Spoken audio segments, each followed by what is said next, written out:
ঠিক। তো এই ফয়জুল্লাহ ওনার বাড়ি হলো দেবিদ্বার নাকি? দেবিদ্বারের মাসিকারা। তো উনি মাসিকারা থেকে আসছেন আমার কাছে, ওনার হলো কোমরে ব্যথা। বসলে বৈশা কাজ করলে বা বাড়ি দিকে চালিয়ে দিলে কোমরে ব্যথা হয়, পায়ের দিকে দিন করে নামে।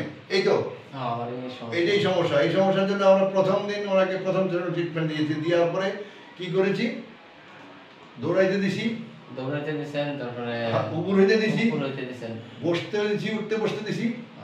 তো এতে করে আপনার কোন রকম সমস্যা হয়েছে কিনা? না, আমার এরকম কোন রকম সমস্যা না। এখন মানে এখন আপনার বডিতে কোনো সমস্যা নাই তো? এখন আছে আলহামদুলিল্লাহ, মোটামুটি ভালোই লাগতেছে। এখন ভালো লাগতেছে। না প্রথম দিন চিকিৎসা দিলাম আপনাকে, প্রথম দিনে কেমন লাগতেছে একটু জোরে বলেন।